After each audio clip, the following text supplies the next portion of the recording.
Thank you for joining our Meet the Speaker series. My name is Joe Spoto, and I'm the North Texas Chapter President and host of this year's Virtual Day of Training event. I'm happy to be joined by our esteemed speakers to share about our upcoming Virtual Day of Training, April 19th. We're hosting a day full of excellent presentations geared towards helping our peers find and follow their careers. If you haven't signed up yet, virtual seats are still available. Please check out the registration link below.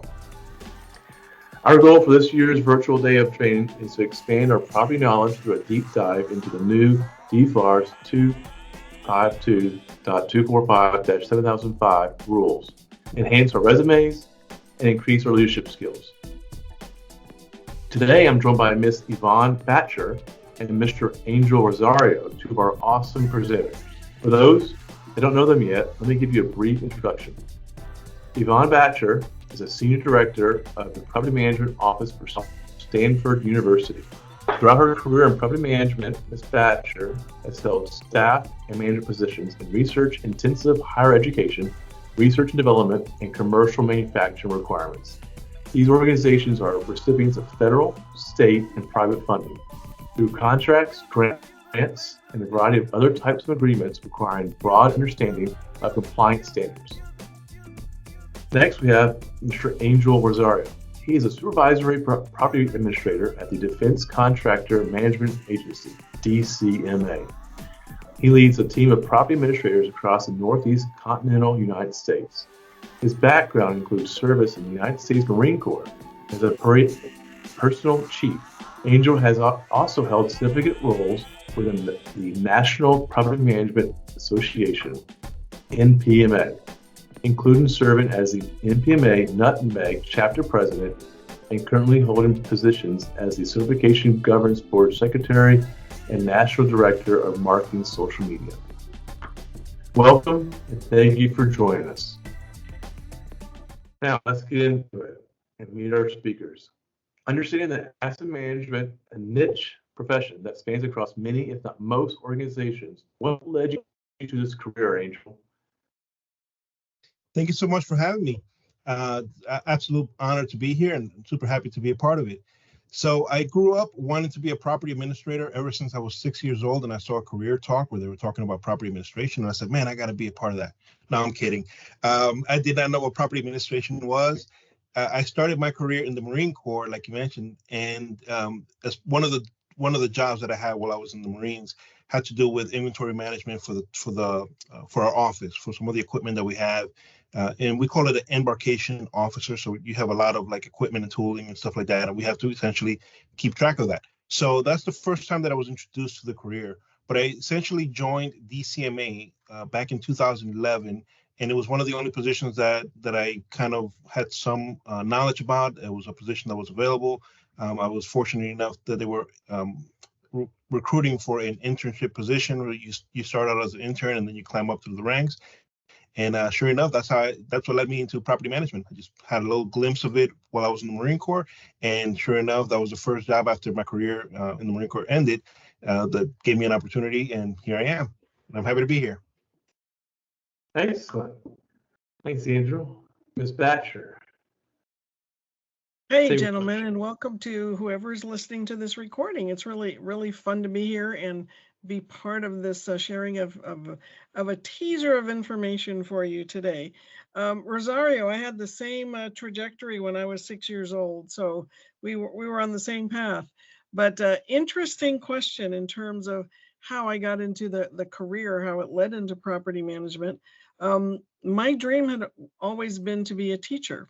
And that is my background, actually. I was teaching high school, taught a little bit at the junior college level, but I've always been interested in teaching. So you're saying, well, what does that have to do with property management? Well, I was a high school teacher. I took a 2-year leave of absence to go overseas.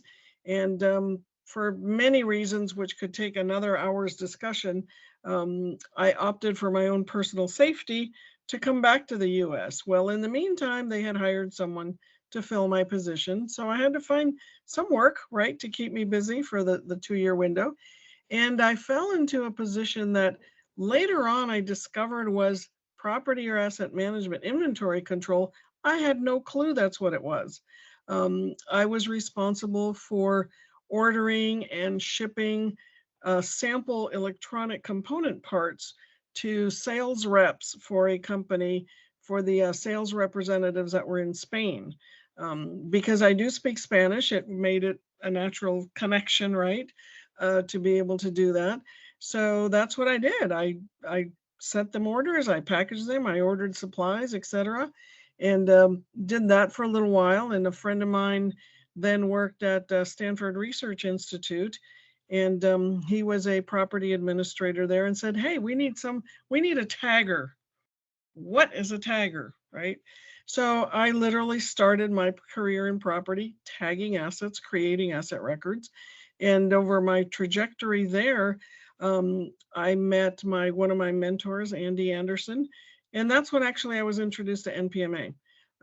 Through that time, I was interested in contracts, again, going back to the whole training aspect. So from there, I was recruited to a for-profit organization, a large government contractor, and corrected and implemented their whole training and government property system. And from there, I was recruited to go to Stanford to kind of do the same thing, to develop and expand their property management system. So here we are, whole career later, very different from where it started, but very, very rewarding. So thanks. We all have a different path to get here, right? Absolutely. Absolutely. Thank you so much for sharing, Yvonne. It reminds me of my own journey into asset management. First started in the Army, in the motor pool supply, and concluding with the S4 shop, with deployments to Iraq. I learned a lot there. Also, fortunately, Lockheed Martin took a chance on me, came back from the Army, and they allowed me to seamlessly transition to the defense contractor side, and in the process, introduced me to NPMA. With only a bachelor's degree, took certification seriously and paid all three as I could, to qualified for each. And unfortunately, each one seems to have increased my experiences and improved my own career exponentially in my own current role at RTX.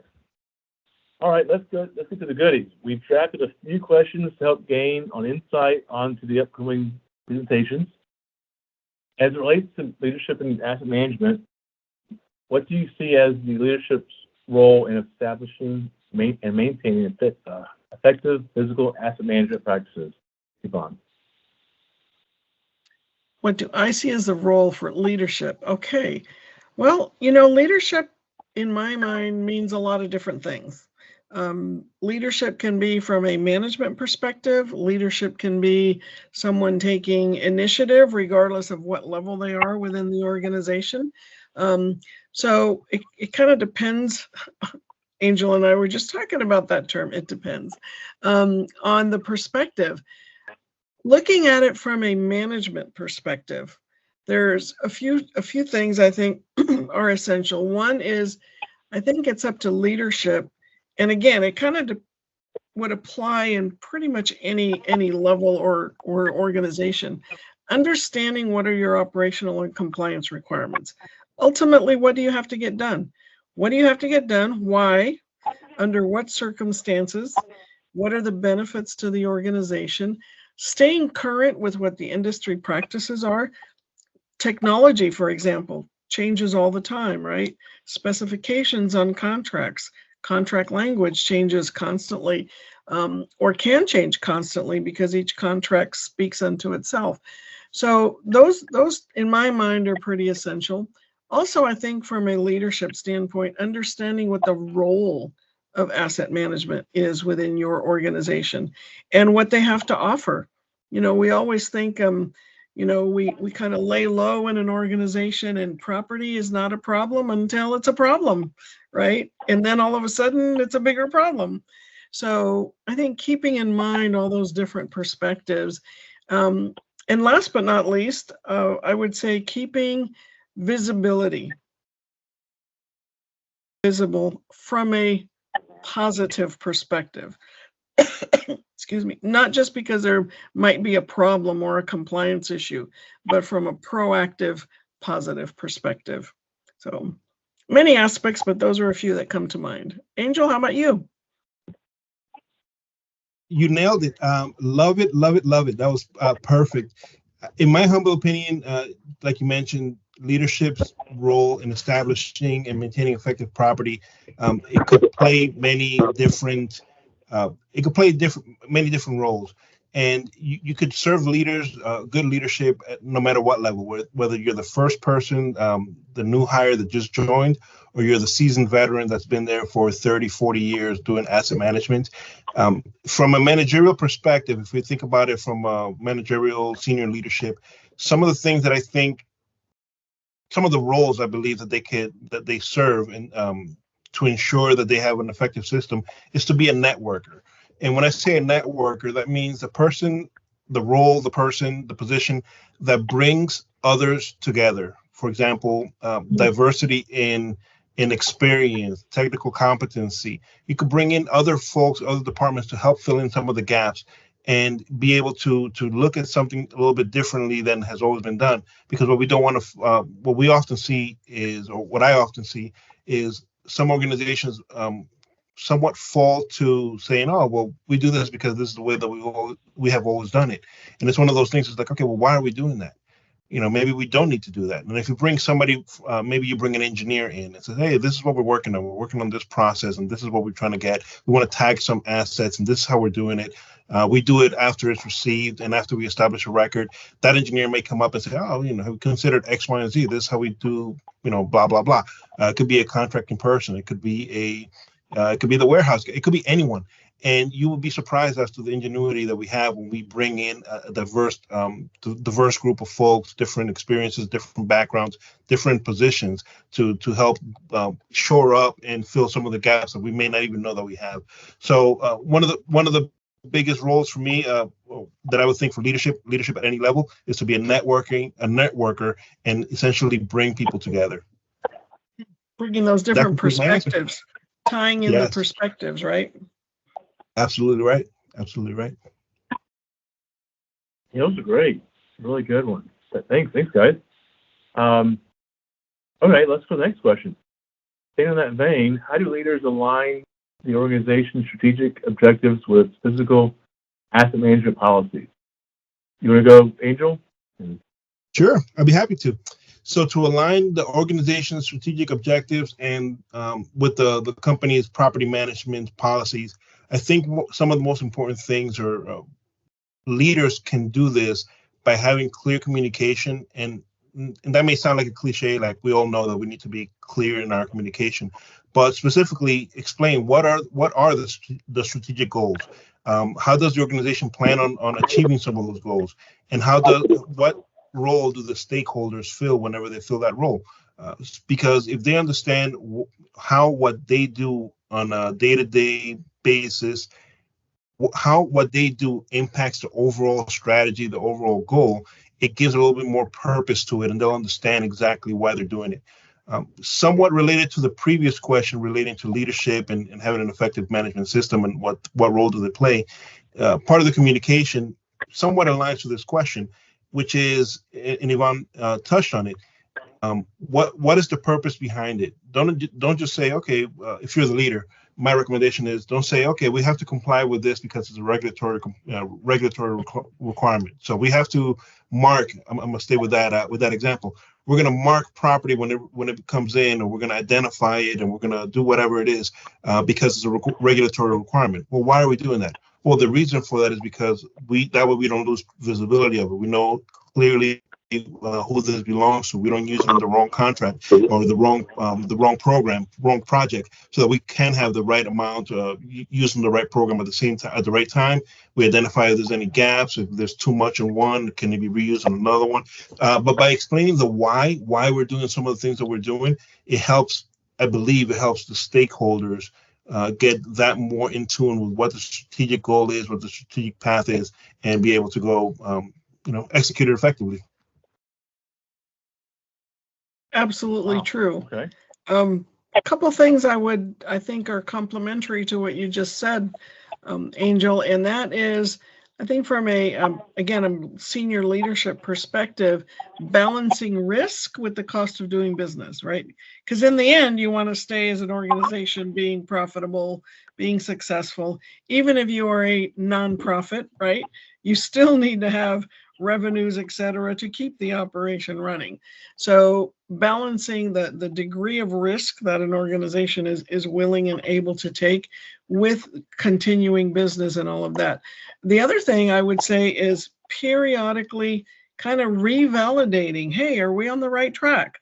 Are we really fulfilling our mission, or are we kind of getting off on a tangent because, this technology was cool and great and it's going to answer all of our questions, right? So that combined with the comments you just made, I think give us a pretty nice picture of some of those strategies. Amen. Thank you. Excellent. Yeah, really good. Yvonne, your presentation is titled Policies and Procedures, an Essential Element in Your Property Management System. How do policies and procedures contribute to the overall effectiveness of a property management system? Interesting question. And at first it's like, everybody has policies and procedures, right? Well, maybe. Yes, we all should have some degree of clarity, right, in terms of what we need to do, why we're doing it, how we're doing it, etc. If I were to look at several kind of broad 50,000 foot kind of view of, why is it important to have policies and procedures? First of all, I think they provide you a roadmap, right?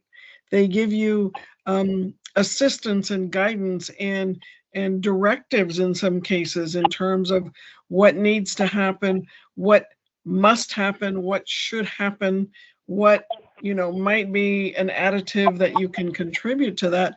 I think it clarifies expectations, it clarifies roles and responsibilities, it standardizes processes, because there might be many ways to achieve one particular process, right?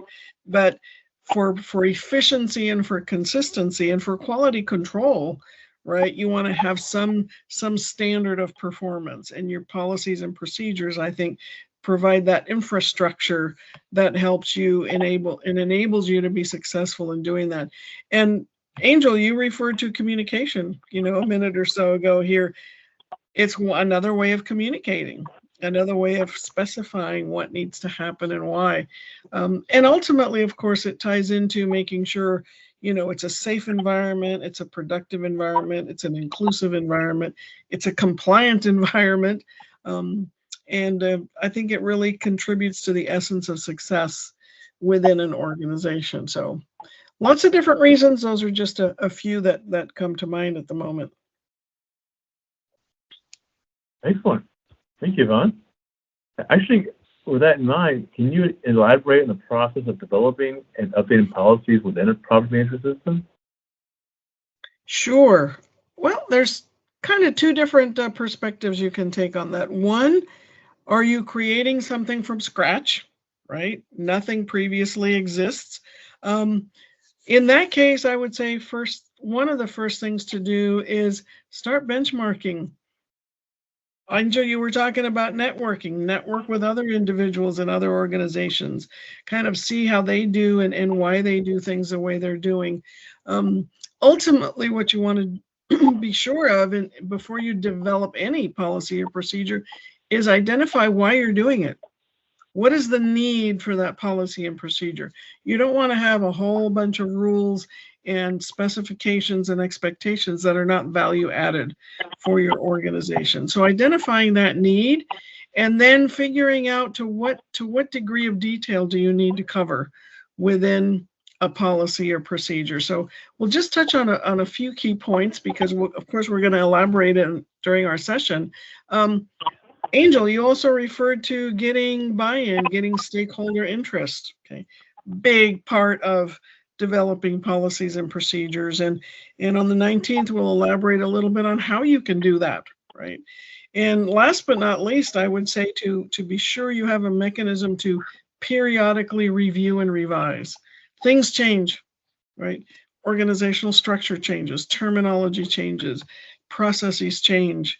There's always something different going on with your organization.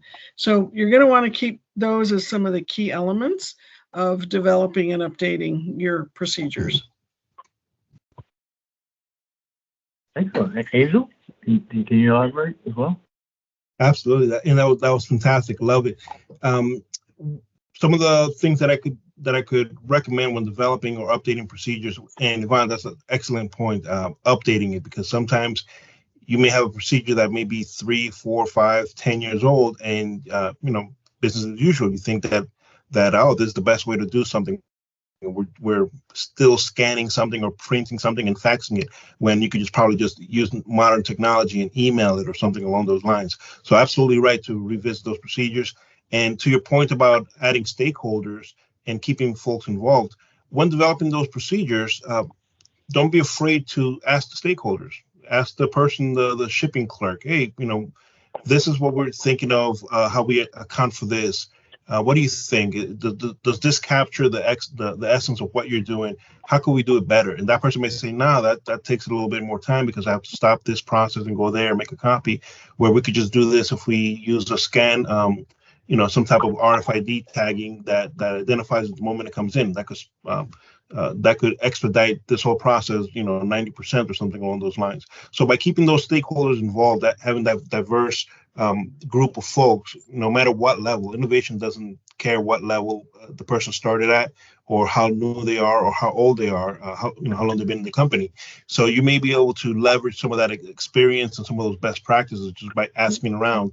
And another part of that is, once you develop the procedures, if you go back and you touch base with your stakeholders, you explain, okay, this is what we're doing and why we're doing it. If they have some part in it, whether it was adopted or not adopted, they're going to have a little bit of ownership in that, and it's going to make it that much stronger.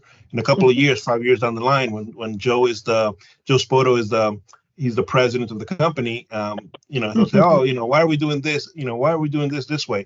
Young Angel Rosario could come and say, oh yeah, back in 2024, Joe, when he was the inventory clerk, he recommended this, and this is how we were able to expedite it or whatever. Now we have AI that does it for us, but that's the history behind it. And that's the sort of leverage. You'll have some organizational structure, some organizational knowledge, and folks will be able to take ownership of that process because they had a part in it. So great point. Truly appreciate it. That was great. If I could add one last caveat, it would be to write what you do. And this is exactly what Yvonne just mentioned. Write specifically what you do. So your policies and procedures, whether it be a desktop instruction or an overarching corporate procedure, indicate and write down specifically what you do, not what you want to do. Hey, we want to receive this in within 48 hours. Well, how long is it really taking? Is it taking 3 days to do it? Is it taking 1 day? Write it specifically what you do, and then that's sort of a benchmark, because then you're able to tailor it and measure it accordingly. Oh, you know what? Typically, we notice that at the end of the month, all of these widgets that come in, during the month it takes us 24 hours to process it, but the last week of the month, for some reason, it takes us 72 hours. Why is it taking more? And then you're able to kind of start peeling the onion back and figuring out if there are other things that are slowing up the production or the receiving or anything with the operations. So great question. Thank you so much for asking that one. Yeah, and Joe, let me add one thing too. We tend to bundle the terms and use them interchangeably, policies and procedures. They are definitely complementary to each other, but they serve two slightly different purposes. And, knowing the difference between those, one is more about behaviors and performance and goals and objectives. The other is more about step-by-step instruction. And that's where it ties into, Angel, what you just said. What is it you do? Don't worry about making it pretty up front. Just write down what it is, circle back then, review, evaluate, edit, etc. So it's a very iterative process, actually. I can see that, yeah. Great question. Pretty interesting. How about you, Angel? Your presentation is titled Government Contract Property Closeout Considerations. How does the company's policies and procedures tie into closeout considerations? Very closely. So to borrow what Yvonne mentioned earlier, I think 2-3 questions ago, But policies and procedures, more specifically in this case, procedures, serve as a roadmap for how a task is done, and essentially help you understand how an overall element, outcome, a process is being administered. So how we're doing the actual business. So whenever we think about contract closeout and considerations and how is that performed, company A may do it differently than company B, than company C, than company 4. Like every company will be a little bit different, and you can borrow from those experiences, because as many of us are aware, we are in a everlasting war of attrition, and also in a war of retention. We're trying to attract new talent, we're trying to retain talent, but oftentimes people may, luckily, hopefully, they will continue to climb through the ladder of their career ascension, however they define that. In some cases, that means that they have to go from one company to another company, and they may take some of that great knowledge that they have, or somebody will come in, we'll have a brand new employee that will come in with some great information that, it may be time, instead of having that person conform to the way that we've been doing a process, we may be able to borrow their idea. Hey, hey, new guy, this is how we do this. What do you think about this? And that person may bring some great insight. As it comes to contract closeout, and specifically for the Department of Defense, but this can be applied a host of different organizations. When you're thinking about closing out a project, a task order, something having to do with whatever the deliverable is, whenever you're closing that element out, whatever work you're doing for the customer, you need to have a way, and I'll stick to defense contracting because that's essentially my area of expertise. But what we're looking at when it comes to policies and procedures is, how does the company investigate whether a contract is ready to be closed out for property administration? Are they performing inventories at the end of the cycle? Are they asking for an inventory waiver? Do they just forget about the property that's sitting there that nobody has looked at, that's on the back shelf on the last aisle, and maybe the records didn't catch it up? So policies and procedures could detail all of those. The process part of it, of how do you actually go in and you pull it, and you pull your review, and you do some extra screening reviews, which is somewhat highly tied to contract closeout, to the policy. Okay, well, we're going to do an inventory every year. We're going to go ahead, and as part of what we do in this company is we are going to look at anything that has been sitting idle for X number of years, and then when we find X amount of property, we're going to submit it for disposition instruction. We're going to see if there's any other value that we could get out of this property. If we notice that the policies do not cover or touch on something, it's not going to get done. Or you're relying on the old fogey Angel Rosario that's been here for 30 years because he remembers to do it on the 15th of the month. But when that person retires, nobody's going to remember to go back and look at it. But if you have it in your procedures, desk instructions, if you have it in your policy, if you have it somewhere, then you get assured that at least somebody at some point is going to look at it and say, oh, aren't we supposed to do this? What does this mean? And that's how I believe for contract closeout considerations, the topics of performing an inventory, being notified from the contract department or the sales, whoever does the business development, somebody will say, this is delivered complete. Do we have anything left over? Oftentimes what I see as a challenge is that organization, that part of the company, will not relay that information to the property custodians, and then they'll have something on the records that they probably shouldn't have had in the records. But a policy and procedure, if you have that in there, then you'll be able to at least know that there's a trigger or a checkbox like, hey, we didn't check for this. We need to check for this element right here. Do we have anything left over? Did we walk over to the different aisles and make sure that there's no property remaining? So that's, to me, that's the impact for some of the considerations for property closeouts. There's a lot more to closeouts than one would think, right? Exactly. A lot more. It's a life cycle process that doesn't begin at the end. It begins the moment the property comes in. You have to have a plan on how are you going to get rid of it, whatever is left over. Exactly. Joe, in terms of closeout, let me just offer a couple of slightly additional perspectives, and that is from a university and nonprofit perspective, right? One of our big challenges is making sure that we are clear on who holds title to that equipment at any point in time, or that property. We tend to use the terminology equipment versus property. Same thing, different label. But those are some of the challenges we face, the different types of funding sources.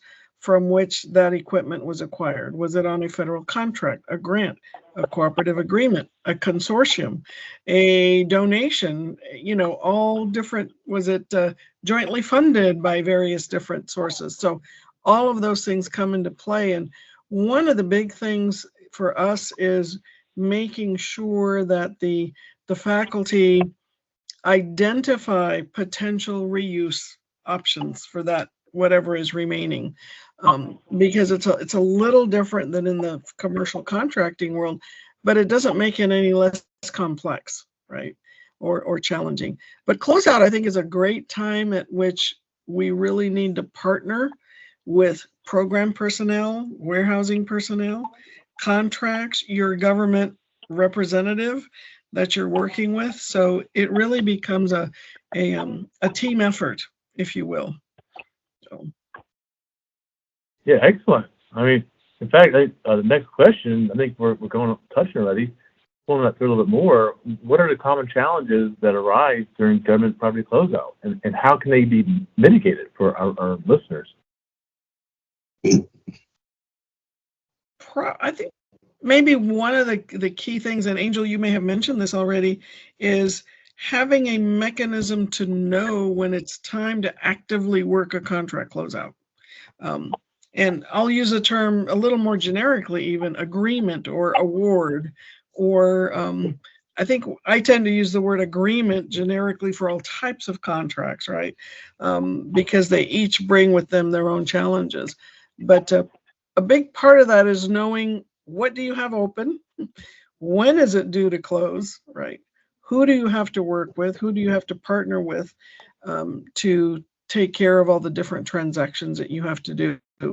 So lots to it, right. But having the checklist of, hey, at a minimum, these are the things I have to be sure that I've done or that somebody's done, right, is really essential. Absolutely. And that's the biggest takeaway. If you had to ask me for one challenge for contract closeout, that's essentially that's the number one challenge that comes up to my mind is, does the company have an established process for initiating the completion of physical inventories to figure out what is accountable, what is left over on the award or the contract? Because we need to evaluate it for all the mentions that Yvonne just mentioned. And the why, if you ask the why as to why does it matter, like who cares that, if you do a physical inventory at the end, or if you're not able to find an alternate use for this, the reason for it from a corporate or from an organizational standpoint is, what would happen if we retain something that we don't have title to? Now you may have to owe some money to someone. So that's a challenge. You're averting risk by being able to at least quickly identifying it and closing it out, whatever closeout means in your organization. But on top of that is, if you retain assets in your inventory that are no longer needed for the contract execution or the award, or for whatever the end goal is for the organization. Just think of our own homes. If we keep old shoes and old boots and old equipment in our garage, it will be stockpiled before you know it, right? In a matter of a couple of months or years, you'll be like, hey man, I have a lot of stuff that I need to get rid of. I need to do a little bit of a spring cleaning. So you're increasing the cost to administer, to retain, to hold, to inventory, to maintain security of that property or those assets, whatever those assets are at your organization. And by explaining what are the challenges, or why we're doing this, why are we so emphatic, and why are we so passionate about making sure that we're getting rid of things? When I say get rid of things, I mean finding a new home for it, finding a new use for it. Why are we so focused on ensuring that we're getting rid of things in a quick manner? The reason for that is because we want to make sure that we save money. There's we could reduce the overhead costs of administering it, keeping a record, performing the inventory, and all these different things. Another challenge of closeout is what Yvonne mentioned as well, is the program office and that relationship that is super critical, especially at the end. It should be all throughout, but a program office not notifying the custodians that something is left, or seeing a spreadsheet that says, oh yeah, that program, that contract has 50 line items, quantity of 20. It's not that big of a deal. And then the custodian may say, yeah, you may not think so, but each one of these units is the size of a generator. It measures 20 by 20. It's taking up 2% or 15% of our warehouse space. And by being able to have that relationship with the different stakeholders, you're able to figure out like, okay, what's the impact of this, and what will we do? How could we save money, gain space? What's the return of investment that we could provide if we're able to get rid of this stuff? So that's kind of like the why. Why do we do what we're doing? And by not clearly articulating that, essentially it cheats us as property professionals because we're not able to showcase the value that we're bringing to the office or to the organization. Mm-hmm. It's part of the stewardship, right? The stewardship, yes. We are accountable and responsible to others because those monies came from other sources. It's not our own personal checking account, although we're responsible for that too. But I think we are accountable to others, and we are trusted with those assets to do what we're supposed to be doing. And as taxpayer dollars, it belongs to us. So we want to make sure that we get the best bang for the buck, because I get taxed. For anybody watching this after the fact, tax season is coming to an end fairly soon. So tax. So for us to have to pay a little bit of taxes, we kind of are very cognizant of, hey, we don't want our money wasted, especially if we're paying so much money for taxes. Yes, that is a very sobering reality. Yeah, and it looks like it affects multiple industries: defense contracting, on the DCMA audit side of that, and then also education, higher learning, education at universities. It seems like all affected. So that's really good to hear that there's a common themes and there's ways to approach each of them, right? So thanks for sharing, Dave. I think we have another question here. From a leadership perspective, what are the biggest challenges leaders face in physical asset management? How can they be overcome? The $1 million question, Angel. Biggest challenges. Wow, that opens up all kinds of avenues that we could follow. I'll take that from a very general perspective. I think at this point is one of the challenges, and it's on the part of senior management or leadership as well as the part of the property personnel, right?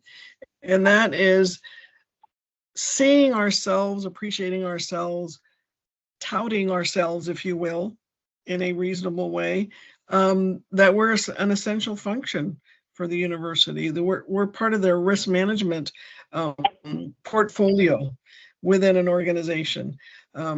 When companies are assessed for being a potential government contractor, the property management system is one of the key systems, business systems, that is looked at in terms of how efficiently you work. So many different challenges, but I would say a lot of it too is just, the everyday understanding and appreciation and link of what we do to efficiency and property management within an organization. Absolutely. That's the $1 million question. Yeah, it's a very tough question, but it's a great question.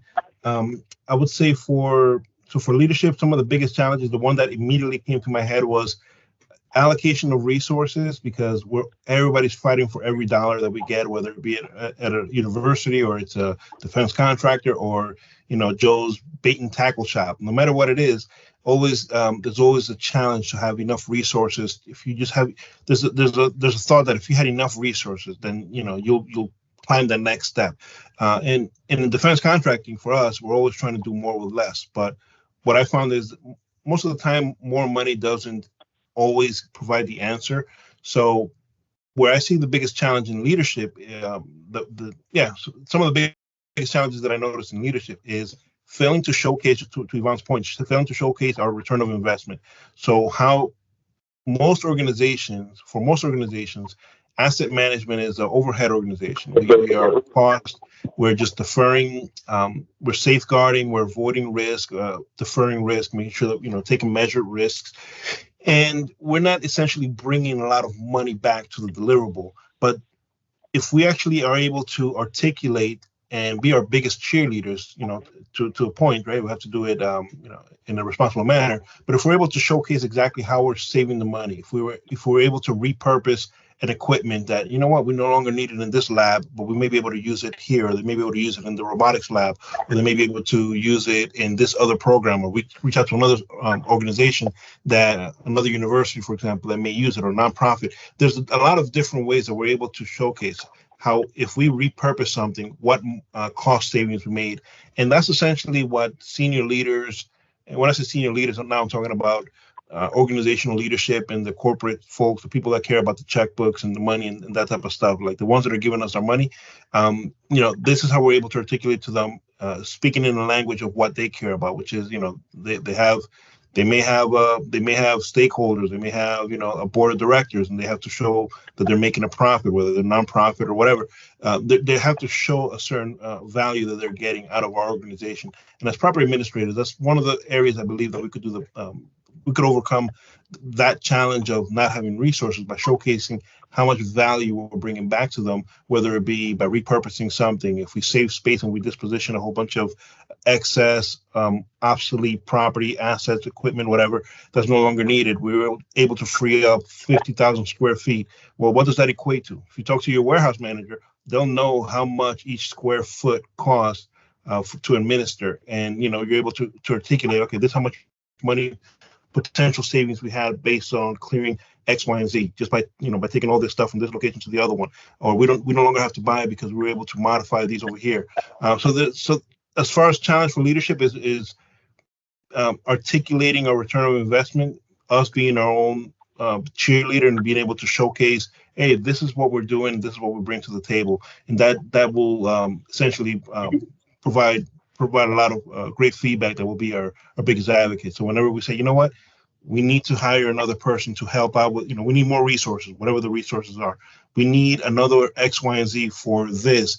And because if we don't, we're not able to do this, this, and this. Or because if we do, we're able to expedite this, be much quicker, be much faster, do it at a lower cost. Those are the type of things that we could do a better job at. And which will help overcome the challenges of leadership the leadership has with physical asset management. Mm-hmm. I think being problem solvers, being proactive, trying to anticipate things based on experience and trends that we have seen, but overall staying in communication with those that need to know, having information available that is valuable and useful from their perspective, not just from our perspective, but from their perspective. Thanks for sharing. I can't wait to check out the presentations myself. Do you have any closing remarks you'd like to share? Yvonne, do you want to go first? I would just say stay tuned, because in this profession, in this career, there is always something new to learn, whether you are a novice, brand new to property, brand new to NPMA. It never ceases to surprise me, the new challenges that come up. Maybe not daily or hourly, although sometimes it feels that way, but certainly with enough regularity that it keeps you on your toes. So hopefully we'll be able to share some additional details and insight, and also learn from those of you that are attending. So I really look forward to that session. Amen to that. And yes, I echo those sentiments, hopefully not daily, but it seems to be that more often than not is more daily challenges than anything else. But it's okay. Being a problem solver is fantastic, because you get to learn. If you have an inquisitive mind, being a problem solver is pretty good in this profession. I'm really excited about this opportunity to present on the 19th, so I look forward to seeing, and also to Yvonne's point, I would love to continue the discussions with our panel, with the panelists, and with everybody that is joining, because that's where we get to learn quite a lot about different topics or different vantage points that we had not even considered. So I'm looking forward to that. During my presentation, I'm lucky enough to be joined by Ms. Alicia Henderson from DCMA, and also Mr. Daryl Friddle. He's from NASA, and we're going to be talking about contract closeouts and some of the considerations of how to have a fantastic closeout program. And then as part of the leadership presentation, I'm doing that one as well. And that presentation, I'm super excited to talk with the participants and touch on opportunities to lead within our profession, whether it be within our organization, within NPMA itself, or within your own community. So if you're not a defense contractor and you're an NPMA member and you're thinking, oh, how could I what are some of the opportunities that I could take within the chapter level or the national level? What are some of the different committees that I could be a part of? Or perhaps, I'm full of a lot of volunteer opportunities within NPMA, but I want to do something in my local community. Well, we're going to talk about some of those opportunities and how you could use some of those same soft skills, which are sometimes the hard skills, use some of those soft skills to help us navigate and sharpen our leadership skills. So that's what I'm most excited about. Those are that's my pitch. Please come, and looking forward to seeing you guys during the presentation. Thank you, Joe, for having us and asking us these questions. We look forward to the 19th. Absolutely. Thank you, Joe. Yeah, thank you, Mr. Rosario and Ms. Thatcher. This has been great, thing. And I'm glad you mentioned Alicia and Daryl. I also want to put a plug out there for Tom Ruckdashel.